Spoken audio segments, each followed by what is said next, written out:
Students, हम federal board 9th class की biology का पास्ट पेपर सॉल्व कर रहे थे और पास्ट पेपर 2019 का था। तो हमने अपनी लास्ट वीडियो में सेक्शन बी के फर्स्ट 7 क्वेश्चंस सॉल्व किए थे। तो टोटल 15 क्वेश्चंस थे, तो 15 में से हमने 7 क्वेश्चन सॉल्व कर लिए थे। तो बाकी के 8 क्वेश्चंस हम अपनी आज की वीडियो में सॉल्व करेंगे। तो सबसे पहले हम क्वेश्चन नंबर 8 देख लेते हैं। सॉरी, क्वेश्चन 8 नहीं, क्वेश्चन नंबर 2 का पार्ट 8। तो 8 पार्ट में क्वेश्चन क्या है? Apoptosis is considered as programmed cell death, prove this by enlisting the steps of the process. तो इसमें कहा हुआ है कि एपोप्टोसिस को प्रोग्राम्ड सेल डेथ कहा जाता है। तो एपोप्टोसिस के प्रोसेस में जो डिफरेंट स्टेप्स होते हैं उसकी मदद से हमने ये प्रूव करना है। तो हम अपनी आंसर शीट की तरफ जाते हैं। तो यहाँ पे हम अपनी आंसर शीट की तरफ आते हैं। तो हमने अपनी लास्ट वीडियो में फर्स्ट 7 क्वेश्चन सॉल्व कर लिए थे सेक्शन बी के। तो अब हम 8th क्वेश्चन को सॉल्व करेंगे। तो 8th क्वेश्चन क्या था? 8th क्वेश्चन था एपोप्टोसिस के बारे में। तो यहाँ पे आंसर शीट में क्वेश्चन भी लिखा हुआ है। तो अब हम आंसर की तरफ मूव करते हैं। तो हमने स्टेप्स की मदद से एपोप्टोसिस को प्रोग्राम्ड सेल डेथ का प्रोसेस प्रूव करना है। तो फर्स्ट स्टेप क्या है? The decision to activate the pathway, यानी सबसे फर्स्ट स्टेप में पाथवे एक्टिवेट होता है। सेकंड स्टेप में क्या होता है? The actually suicide of the cell, यानी सेल की डेथ हो जाती है। और थर्ड स्टेप में जो सेल रिमेन्स होते हैं, यानी जब सेल की डेथ हो जाती है तो उसकी इनगल्फमेंट होती है, यहाँ उसको निगल लिया जाता है। और उसकी इनगल्फमेंट करने वाले कौन से सेल होते हैं? स्पेशलाइज्ड इम्यून सेल्स होते हैं, जिनको फेगोसाइट्स कहते हैं। तो फेगोसाइट्स क्या करते हैं? सेल रिमेन को इनगल्फ करते हैं। और चौथे स्टेप में क्या होता है? डिग्रेडेशन ऑफ इनगल्फ्ड सेल, यानी जो सेल डेड हुआ था उसकी इनगल्फमेंट हुई थी, उसके बाद सबसे लास्ट स्टेप में क्या होगा? वो डिग्रेड कर जाएगा, वो तोड़ फोड़ का शिकार होके खत्म हो जाएगा। तो इस तरह से एपोप्टोसिस को प्रोग्राम्ड सेल डेथ कहा जाता है। तो ये स्टेप कंप्लीट करने के बाद हमारा 8th पार्ट कंप्लीट होता है। अब हम मूव करते हैं 9th पार्ट की तरफ। और 9th पार्ट का क्वेश्चन क्या है? Define crossing over, how is it significant. Crossing over किसे कहते हैं और ये क्यों इम्पोर्टेंट है, इसके बारे में हमने शॉर्टली बताना है।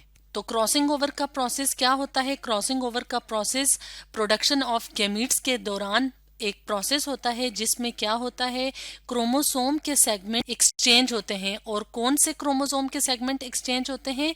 नॉन सिस्टर क्रोमेटिड के दरमियान ये एक्सचेंज का प्रोसेस होता है, और इस प्रोसेस को क्रॉसिंग ओवर कहते हैं। और अगर हम सिग्निफिकेंस की बात करें, यानी क्रॉसिंग ओवर का फायदा क्या है, तो हम 1 बाय 1 करके देख लेते हैं।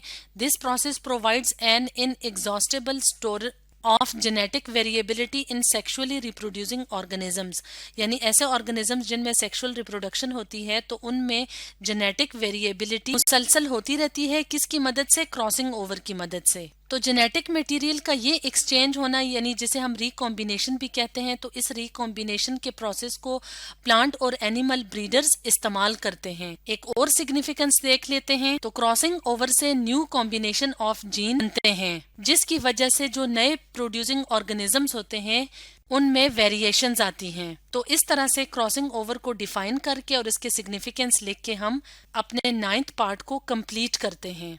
अब हम 10th पार्ट की तरफ मूव करते हैं। तो 10th पार्ट का क्वेश्चन क्या है? How can enzyme lower the activation energy, के एंजाइम एक्टिवेशन एनर्जी को कैसे करता है। तो आंसर देख लेते हैं। आंसर क्या है? Enzymes lower the activation energies by taking part in the chemical reaction themselves, यानी एंजाइम्स क्या करते हैं? केमिकल रिएक्शन में खुद हिस्सा लेते हैं। एंजाइम्स की जो एक्टिव साइट्स होती हैं वो सबस्ट्रेट के साथ कोवलेंट बॉन्ड्स बनाती हैं, और ये जो बॉन्डिंग का प्रोसेस होता है, ये जो रिएक्शन चल रहा होता है पहले से, तो ये उसका पार्ट होता है। तो इस तरह से एंजाइम केमिकल रिएक्शन में खुद हिस्सा लेके एक्टिवेशन एनर्जी को लोअर करते हैं। तो इस तरह से हमने 10th पार्ट को भी सॉल्व कर लिया। अब हम 11th पार्ट को सॉल्व करते हैं। तो 11th पार्ट का क्वेश्चन देख लेते हैं।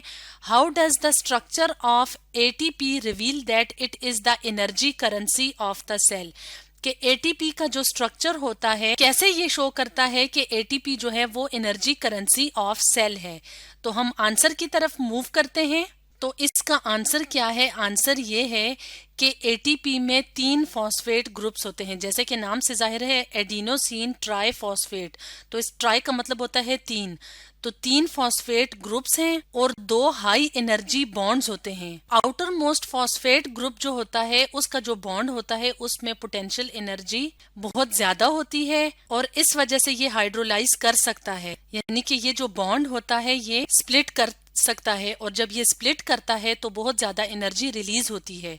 तो ATP is therefore a very good provider of energy for cellular processes, यानी सेल में जो प्रोसेसेस होते हैं तो एटीपी की हाइड्रोलिसिस से जो एनर्जी रिलीज होती है तो वो सेलुलर प्रोसेसेस उसको इस्तेमाल करते हैं। The high energy bonds of ATP make it useful as energy currency of cells. तो एटीपी में जो हाई एनर्जी बॉन्ड होता है उस वजह से एटीपी को एनर्जी करेंसी ऑफ सेल कहा जाता है। तो इस तरह से यहाँ पे आके पार्ट 11 खत्म होता है। अब हम पार्ट 12 की बात करते हैं। पार्ट 12 में क्या पूछा हुआ है? Differentiate between lactic acid and alcoholic fermentation, यानी लैक्टिक एसिड और अल्कोहलिक फर्मेंटेशन के दरमियान हमने फर्क बताना है। तो यहाँ पे हम लैक्टिक एसिड और अल्कोहलिक फर्मेंटेशन के दरमियान डिफरेंस देख लेते हैं। तो सबसे पहला डिफरेंस ये है कि लैक्टिक एसिड फर्मेंटेशन में जो एंड प्रोडक्ट बनता है वो लैक्टेट होता है और अल्कोहलिक फर्मेंटेशन में एथेनॉल बनती है और कार्बन डाइऑक्साइड गैस रिलीज होती है। तो यहाँ पे हम देख लेते हैं। तो lactic acid refers to the metabolic process by which glucose is converted to metabolite, यानी ग्लूकोज कन्वर्ट होती है लैक्टेट में और सेलुलर एनर्जी रिलीज होती है। जबकि अल्कोहलिक फर्मेंटेशन एक ऐसा मेटाबॉलिक प्रोसेस है जिसमें कि ग्लूकोज कन्वर्ट होती है एथेनॉल में और कार्बन डाइऑक्साइड गैस में। नेक्स्ट डिफरेंस देखते हैं। तो lactic acid fermentation lactobacillus species में होता है, यानी जो बैक्टीरिया की लैक्टोबैसिलस स्पीशीज हैं उनमें लैक्टिक एसिड फर्मेंटेशन होती है। जबकि अल्कोहलिक फर्मेंटेशन यीस्ट में और माइक्रो ऑर्गेनिज्म जिनमें बैक्टीरिया मुख्तलिफ किस्म के बैक्टीरिया की स्पीशीज वगैरह शामिल हैं और फंजाई की स्पीशीज वगैरह शामिल हैं, तो उनमें अल्कोहलिक फर्मेंटेशन होती है। तो एक और डिफरेंस देख लेते हैं कि जो यीस्ट और मसल सेल्स होते हैं वो लैक्टिक एसिड को पायरुवेट से बनाते हैं, यानी पायरुवेट से लैक्टिक एसिड के मॉलिक्यूल बनते हैं। अल्कोहलिक फर्मेंटेशन में क्या होता है? अल्कोहलिक फर्मेंटेशन में पायरुवेट मॉलिक्यूल से क्या बनता है? एथेनॉल और कार्बन डाइऑक्साइड। तो इस तरह से लैक्टिक एसिड में और अल्कोहलिक फर्मेंटेशन में जो डिफरेंसेस हैं उनको हमने यहाँ पे शॉर्टली डिस्क्राइब कर लिया। तो इस तरह से पार्ट 12 कंप्लीट होता है। अब हम पार्ट 13 की तरफ मूव करते हैं। तो पार्ट 13 देख लेते हैं। पार्ट 13 क्या है? What are the reasons for the creation of transpiration pull in plants, के ट्रांसपायरेशन पुल जो कि प्लांट्स में प्रोसेस होता है वो कैसे होता है, उसकी रीजन क्या है? तो ट्रांसपायरेशन पुल जो है वो एवापोरेशन ऑफ वाटर के प्रोसेस को कहते हैं। और कहाँ से होता है ये प्रोसेस? ये लीव्स के जो सरफेसेस होती हैं, यानी लीव्स में जो सेल्स होते हैं उनकी सरफेसेस से पानी एवापोरेट करता है, तो ट्रांसपायरेशन का प्रोसेस होता है। और ये प्रोसेस क्यों होता है? ये इसलिए होता है जो कि इंटर्न होती है वाटर मॉलिक्यूल्स की अटैचमेंट, और ये अटैचमेंट कहाँ से पे होती है? सेल वॉल्स के पोर्स के साथ, यानी कॉन्टिन्यूसली जब रूट से पानी ऊपर की तरफ जाता है यानी स्टेम की तरफ जाता है फिर लीव्स की तरफ जाता है, तो लीव्स की सरफेस से पानी एवापोरेट होके बाहर की तरफ जाता है और एक टेंशन से क्रिएट होती है प्लांट बॉडी के अंदर, जिसकी वजह से पानी मुसलसल रूट से ऊपर हायर पार्ट्स ऑफ प्लांट्स की तरफ आता है और एवापोरेट करता है, यानी ट्रांसपायरेशन पुल की जो सिचुएशन होती है वो बन जाती है। तो जब पौधे की सरफेस के इर्द गिर्द टेम्परेचर ज्यादा होता है यानी पानी कम हो जाता है, तो क्या होगा? पौधे के अंदर ट्रांसपायरेशन पुल ज्यादा हो जाएगा। तो यहाँ पे आके हमारा पार्ट 13 कंप्लीट होता है। अब हम पार्ट 14 को डिस्कस करते हैं। पार्ट 14 का क्वेश्चन देख लेते हैं। How are erythrocytes different from leucocytes? तो अरेथ्रोसाइट्स और ल्यूकोसाइट्स के दरमियान हमने डिफरेंस देखना है। तो एरेथ्रोसाइट्स को कॉमनली रेड ब्लड सेल्स भी कहा जाता है और ल्यूकोसाइट्स को वाइट ब्लड सेल्स कहा जाता है। तो हम कुछ डिफरेंसेस देख लेते हैं एरेथ्रोसाइट और ल्यूकोसाइट्स में। तो सबसे पहला डिफरेंस है कि जो एरेथ्रोसाइट्स होते हैं या रेड ब्लड सेल्स वो रेड बोन मैरो में प्रोड्यूस होते हैं, यानी जो रेड कलर का हमारा हड्डियों का जो मैरो होता है, गुदा होता है, उसमें रेड ब्लड सेल्स या एरेथ्रोसाइट्स प्रोड्यूस होते हैं। जबकि जो ल्यूकोसाइट्स होते हैं वो भी बोन मैरो में बनते हैं, लेकिन इसके अलावा लिम्फ नोड्स और स्प्लीन में भी प्रोड्यूस होते हैं। तो ये तो एक डिफरेंस था। बाकी के डिफरेंसेस भी डिस्कस कर लेते हैं। एरेथ्रोसाइट्स में न्यूक्लियस एब्सेंट होता है, ल्यूकोसाइट्स में न्यूक्लियस प्रेजेंट होता है।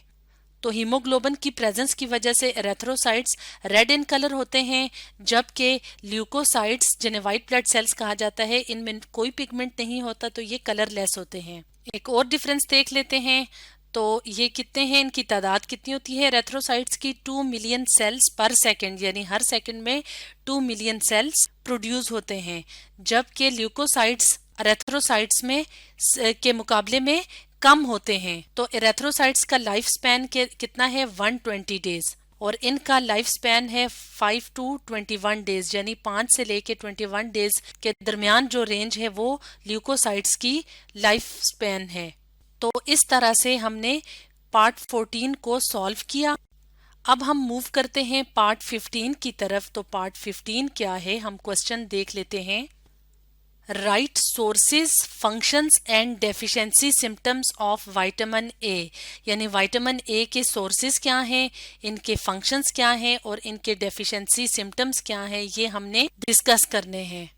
तो क्योंकि ये शॉर्ट क्वेश्चन है, इसलिए हम सोर्सेज को, फंक्शंस को और डेफिशिएंसी सिम्टम्स को शॉर्टली डिस्क्राइब करेंगे। तो सोर्सेज की बात कर लेते हैं कि विटामिन ए के सोर्सेज क्या हैं, यानी किन फूड को हम इस्तेमाल करेंगे तो हमें विटामिन ए मिलेगा। तो vitamin A from animal sources, यानी एनिमल सोर्सेज अगर हम बात करें तो विटामिन ए हमें किन किन चीज़ों से मिलेगा? मिल्क से, चीज से, क्रीम से, बटर से, फोर्टिफाइड मार्जरीन से, एग से और लिवर से। अब हम विटामिन ए के फंक्शंस की बात करते हैं। तो ये हमारी विजन यानी बिनाई के लिए बहुत जरूरी है। इसके अलावा हेल्दी स्किन के लिए और म्यूकस मेम्ब्रेन्स के लिए बहुत इंपॉर्टेंट है। इसके अलावा हमारी जो हड्डियां होती हैं, बोन्स और टूथ ग्रोथ के लिए भी विटामिन ए ज़रूरी है। इसके अलावा हमारा जो दिफाई निज़ाम है, इम्यून सिस्टम, उसकी हेल्थ के लिए भी विटामिन ए बहुत ज़रूरी है। अब हम इसके डेफिशिएंसी सिम्टम्स देख लेते हैं कि कौन कौन से हैं। तो जब जिस पर्सन को विटामिन ए की डेफिशिएंसी हो जाए तो उनमें ये सिम्टम्स शो हो सकते हैं। तो 1 बाय 1 करके देखते हैं। ड्राई स्किन हो जाती है, नाइट ब्लाइंडनेस हो जाती है और ग्रोथ भी डिले हो सकती है विटामिन ए की डेफिशिएंसी से। इसके अलावा थ्रोट एंड चेस्ट इन्फेक्शंस भी हो सकते हैं। तो इस तरह से डेफिशिएंसी सिम्टम्स को डिस्क्राइब करके हमारा 15th जो पार्ट है वो कंप्लीट होता है। तो सेक्शन बी में टोटल 15 क्वेश्चंस थे जो कि आज की वीडियो में हमने सॉल्व किए, यानी आज की वीडियो में हमने 8th क्वेश्चन से लेके 8th पार्ट से लेके 15th पार्ट तक सॉल्व किया। तो इस तरह से आज की वीडियो में हमने फेडरल बोर्ड की 9th क्लास की बायोलॉजी का 2019 का पास्ट पेपर सॉल्व किया। और इस पास्ट पेपर का हमने कौन सा पार्ट सॉल्व किया, कौन सा सेक्शन सॉल्व किया? सेक्शन बी, जिसमें के टोटल 15 क्वेश्चंस थे। और इन 15 क्वेश्चंस में से हमने पहले जो 7 क्वेश्चंस थे उनको हमने अपनी फर्स्ट वीडियो में डिस्कस किया था, और आज की वीडियो में हमने क्वेश्चन नंबर 8 से लेके क्वेश्चन नंबर 15 तक सॉल्व किए।